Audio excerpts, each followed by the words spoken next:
Many, many years ago, in a large industrial city in Yorkshire, lived a little chimney sweep whose name was Tom. He worked for a very cruel man called Mr. Grimes, who more often than not would vent his anger on the poor little lad. Tom had a very unhappy life, but would always try to make the best of everything. I'm Tom, the chimney sweep. I work when others are asleep. When I've been up to clean those flues, you wouldn't know me from your old black shoes. I'm Tom, the chimney sweep, and some of those chimneys make you creep. And when I come down on the hearth, you know that I've never been near a bath. I work for a horrid man called Grimes, who's been in jail for a number of crimes. And when he sees me covered in soot, he gives me a kick with his great big foot. I'm Tom, the chimney sweep. I have to work hard for my keep, but I manage to have a few good times with a to Mr. Grimes. With a to Mr.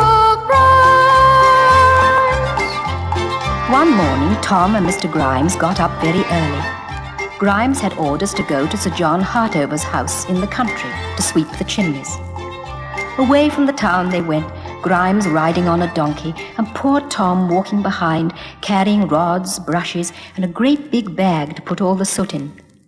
They hadn't got very far when they saw a lonely Irishwoman trudging along, carrying a large bundle on her back. This is a hard road for a gradely foot like that. Will you come up, lass, and ride behind me? No, thank you. I'll sooner walk with your little lad here. As you will. Grimes rode on, smoking his pipe. Soon they came to a little stream which trickled down the rocks. Grimes got off the donkey and started to splash his face in the water. Why, master, I never saw you do that before. No, will again, most likely. It wasn't for cleanliness I did it, though, but for coolness. Might I go and dip my head in? Don't be daft, lad. What does thou want with washing thyself? I don't care for you. That doesn't care for me, doesn't thou? I'll teach thee to care for me. Let go my ear. I'll show thee who's thy master. Stop! Are you not ashamed of yourself, Thomas Grimes? The Irishwoman disappeared through a gate, and Grimes remounted the donkey. When they arrived at the house, Grimes gave Tom a kick and sent him up the first chimney. How many chimneys Tom swept, I cannot say, but he swept so many that he got quite tired, and puzzled too, for they were large and crooked. As he came down, he came to a fork and wondered to himself which way to go. All of a sudden, he lost his foothold and slipped down the left one, landing with a bump in the fireplace.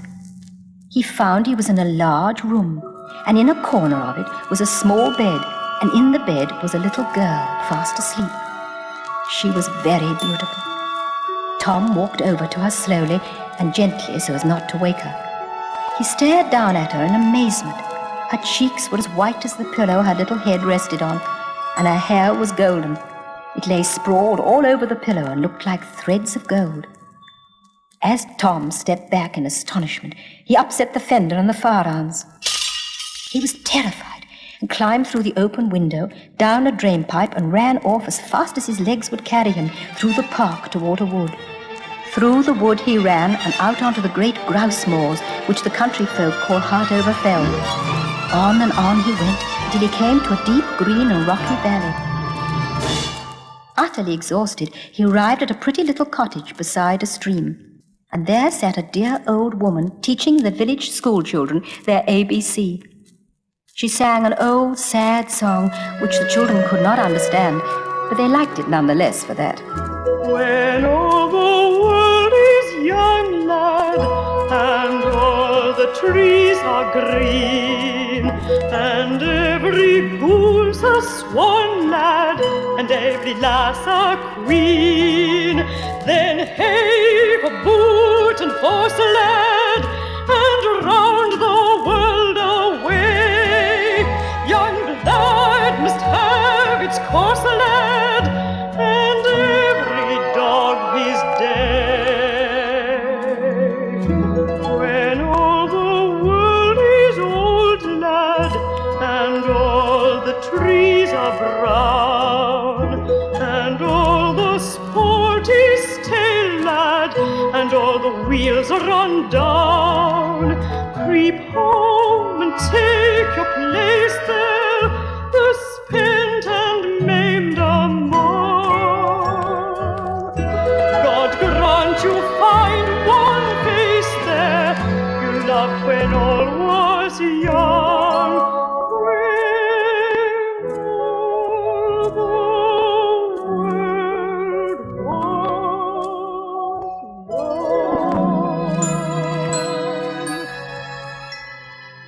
Water? Thou, and what dost thou want?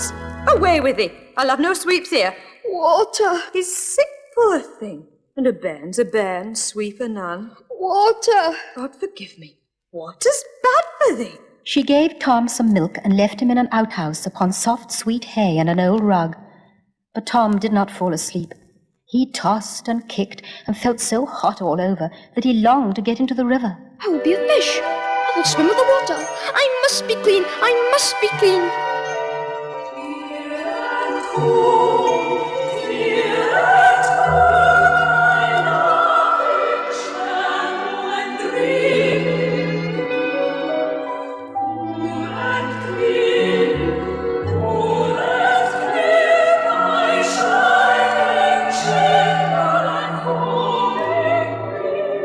So Tom tumbled as quick as he could into the clear, cold stream, full of water fairies, only he couldn't see them. And this was the song they were singing, only he couldn't hear it. When he woke, Tom found himself swimming about in the stream. He was about 4 inches long, with gills like a fish. The fairies had turned him into a water baby.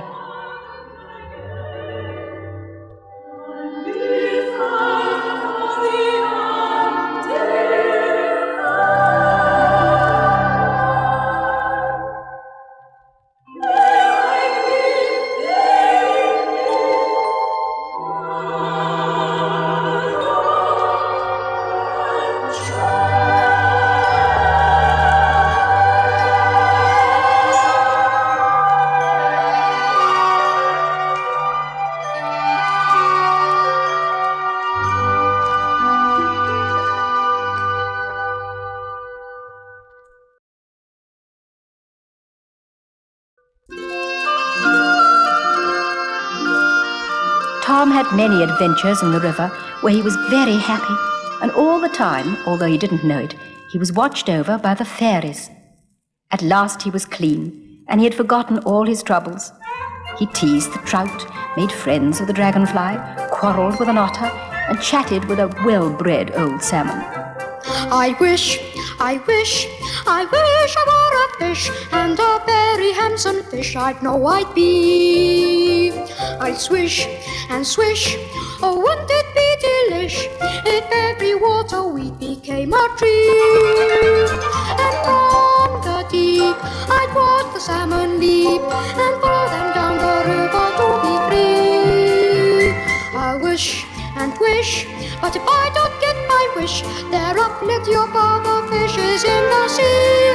There are plenty of other fishes in the sea. I wish I were a fish, and a very handsome fish that boy would be. I did hook trout if there were a trout about, but I wouldn't let anybody tickle me.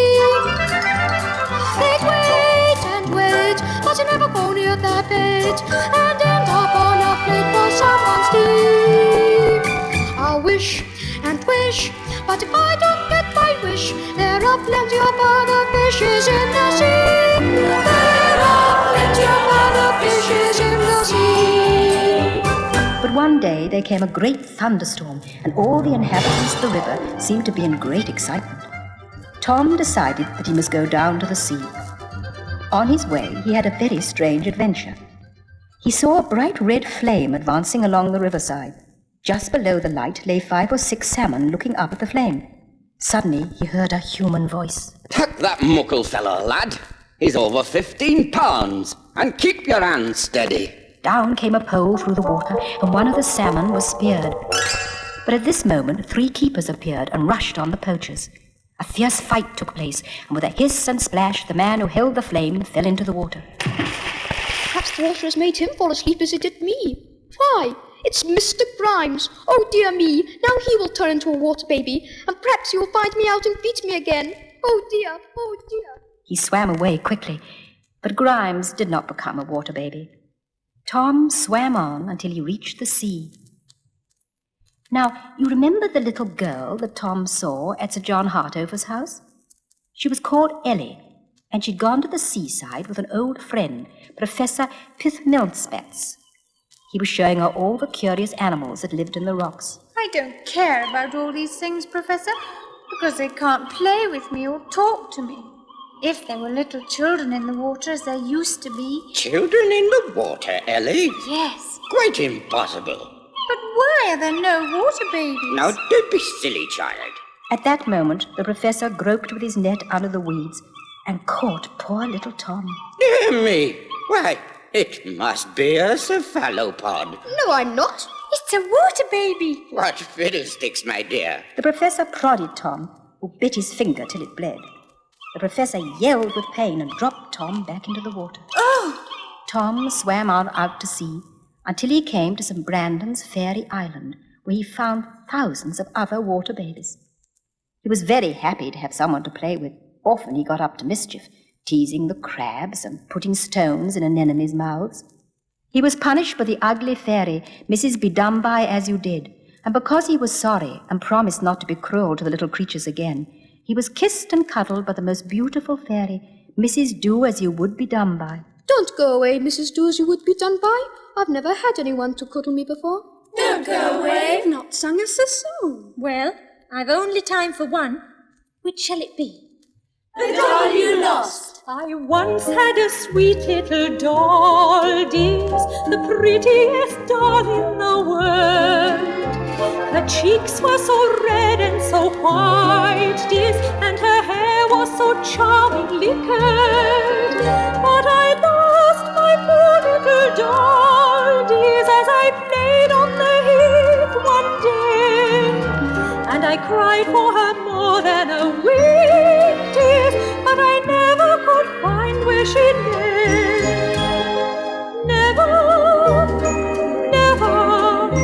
I never could find where she lay.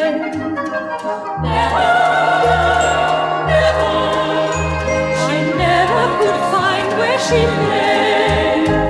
I came on my poor little doll, dears, as I played on the heath one day. Folks say she is terribly changed, dears, for her paint has been all washed away, and her arm trodden off by the cows, dears, and her hair not the least bit curled. Yet for all sake's sake she still is the prettiest doll in the world. The prettiest doll in the world. The prettiest doll in the world. Mrs. Bedumby As You Did told Tom that he must go and find Mr. Grimes at the other end of nowhere. The seagulls helped him to find the shiny wall and its great white gate, which had never been opened. He dived down to the bottom of the sea and swam for 7 days and 7 nights. He came up in Peace Pool, and Mother Carey's haven, where the good whales go when they die. And Mother Carey sent him on his way to the other end of nowhere. There he found a huge building guarded by policemen's truncheons. He showed them Mother Carey's pass, and they conducted him to the great iron door of the prison. A wicket in the door opened, and out looked a tremendous old brass blunderbuss. What case is this? If you please, sir, it's no case. Only a young gentleman from her ladyship. He wants to see Grimes, the master sweep. Grimes? Yes. Grimes is up chimney number 345. Tom found Grimes stuck in chimney number 345. Then Mrs. Bedumby As You Did appeared, and strange to tell, she was the old Irishwoman who had spoken to Grimes and Tom on the way to the house. When Grimes realized how wicked he had been in his life, he began to repent. The chimney crumbled down and he was freed. Tom returned with Mrs. Bedumby As You Did to St. Brandon's Island, and there he found waiting for him on a rock the most beautiful girl that ever was seen. It was Ellie, and Tom's happiness was complete.